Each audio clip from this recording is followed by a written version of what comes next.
இப்போ திரும்பி கிட் பேஷ் ஓப்பன் பண்ணிக்கோங்க. கிட் பேஷ் ஓப்பன் பண்ணதுக்கப்புறம் நான் ஃபஸ்ட்டு கமெண்ட்டாக என்ன கொடுத்துருக்கேன்னு பாருங்கள். பிடபிள்யூடின்றது நான் ஃபஸ்ட்டு கமெண்ட்டாக கொடுத்துருக்கேன். அப்படின்னா லிஸ்ட் ஆஃப் டிரெக்ட்ரின்னு அர்த்தம். எந்த டிரெக்ட்ரி கரண்ட் டிரெக்ட்ரியை ஷோ பண்ண போகுது, எந்த டிரெக்ட்ரிக்குள்ளே என்னோடய ஃபோல்டர் இருக்குது அப்படின்றத எனக்கு காட்டிடுச்சு. அடுத்து எல்எஸ் கமெண்ட் எதுக்காக யூஸ் பண்ணுறோன்னா எவ்வளோ ஃபைல்ஸ் வந்து என்னோடய ஃபோல்டருக்குள்ளே இருக்குது அப்படின்றத சொல்கிறது. இந்த ஃபோல்டர் என்னென்னா டெவாப்ஸ் தான் இங்கே ஃபோல்டர். என்னோடய ஃபோல்டருக்குள்ளே ஒரு ஃபைலை சேவ் பண்ணால அது dev.txt தான் அந்த ஃபைல் நேமு.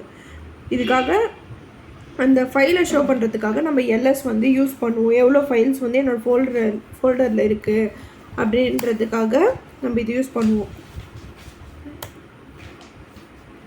இப்போ பாருங்கள், டேட்டு டைமோடு வரும். டேட்டு இந்த நாளில் இந்த டைமில் வந்து நான் இது எல்லாத்தையும் வந்து கமிட் பண்ணியிருக்கேன் அப்படின்றது எனக்கு காட்டுறதுக்காக எல்எஸ் ஸ்பேஸ் -1 இதை நம்ம யூஸ் பண்ணுறோம். இப்போ சிடி ஸ்பேஸ்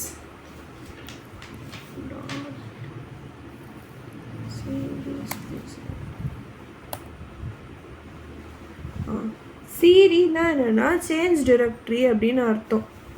அதுக்காக நம்ம வந்து சிடி கமாண்ட் வந்து யூஸ் பண்ணுறோம். இப்போ நம்ம என்ன பண்ணலான்னா, இப்போ புதுசாக ஒரு ஃபைலை வந்து நம்ம க்ரியேட் பண்ண போகிறோம்.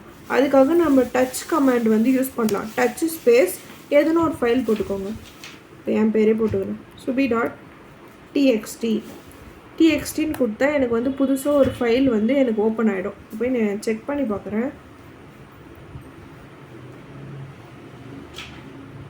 இதோ பாருங்கள், ஒரு ஃபைல் வந்து புதுசாக என் பேரில் ஓப்பன் ஆகிடுச்சா. இதுக்காக தான் நம்ம புதுசாக ஒரு ஃபைலை வந்து நம்ம உள்ளே போய் தான் க்ரியேட் பண்ணிக்கணும்னு கிடையாது. அதுக்காகவே நம்ம டச் கமாண்ட் வந்து இதில் நம்ம யூஸ் பண்ணுறோம்.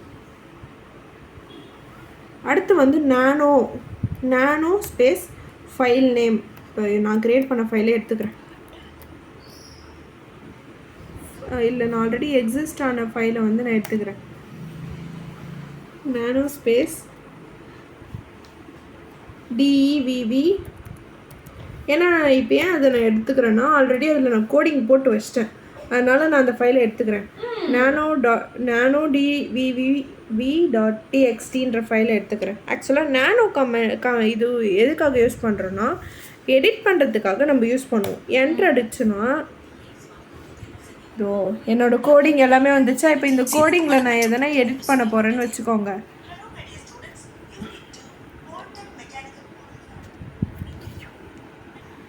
இப்போ நான் என்ன வேணுமோ இதில் நான் போய் எடிட் பண்ணிக்கிறேன். இப்போ இது எடுத்துக்கிறேன்னே வச்சுக்கோங்க. இப்போ நான் இது டெலிட் பண்ணிட்டேன்னு வச்சுக்கோங்க. இப்போ இது டெலிட் பண்ணிட்டேன்.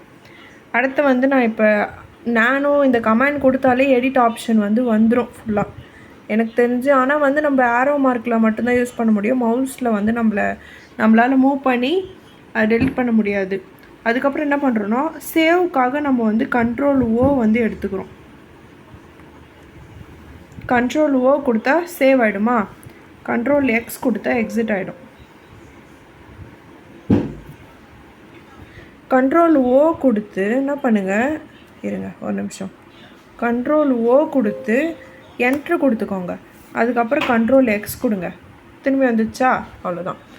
ஞாபகம் வச்சுக்கோங்க. ஃபஸ்ட்டு வந்து இந்த இது எதுக்காக யூஸ் பண்ணுறோன்னா, ஒரு ஃபைலை வந்து எடிட் பண்ணுறதுக்காக நம்ம இந்த கமாண்ட் வந்து நம்ம யூஸ் பண்ணுறோம்.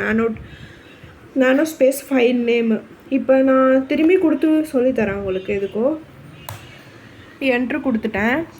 இப்போ வந்து ஆரோ மார்க்லேயே இங்கே பாருங்கள், ஆரோ மார்க்லேயே பாருங்கள் இந்த இது எங்கே இருக்குது, இது இருக்கா, இது இங்கே தெரியுதா உங்களுக்கு, இறங்குதா. இதில் போயிட்டு உங்களுக்கு என்ன எடிட் பண்ணணுமோ பண்ணிக்கோங்க. பண்ணதுக்கப்புறம் என்ன பண்ணுறீங்கன்னா, இந்த பாருங்கள் Ctrl+O கொடுங்க. Ctrl+O கொடுத்ததுக்கப்புறம் என்ட்ரு அடிச்சுக்கோங்க. அதுக்கப்புறம் என்ன பண்ணுறீங்கன்னா Ctrl+X கொடுங்க. எக்ஸு கொடுத்தீங்கன்னா திரும்பி வந்துடுச்சு பாருங்கள். உள்ளேயே எடிட் பண்ணிட்டு நம்ம இதிலே எடிட் பண்ணி உள்ளே வந்துக்கலாம் ஃபைலை. அவள் தான் நானோன்றது. நானோக்கு அப்புறம் நம்ம என்ன பார்க்க போகிறோன்னா, cat file. Cat space file name .txt ஃபைலா, டெக்ஸ்ட் ஃபைல். இது இந்த கேட் ஃபைல் எதுக்காக யூஸ் பண்ணுறோன்னா, ஃபைலுக்குள்ளே என்ன கண்டென்ட் இருக்குது அப்படின்றத பார்க்குறதுக்காக நம்ம கொடுக்குறோம். பாருங்கள், கேட் ஃபைல் கொடுத்ததுக்கப்புறம் நான் அந்த dev.txt ஃபைலுக்குள்ளே என்ன கொடுத்துருந்தேன், இந்த கோடிங் கொடுத்துருந்தேன், அந்த மொத்த கோடிங்கும் இதுக்குள்ளே வந்துருச்சு. முடிஞ்சிருச்சா? அடுத்து என்ன கமெண்ட் யூஸ் பண்ண போகிறோன்னா, காப்பி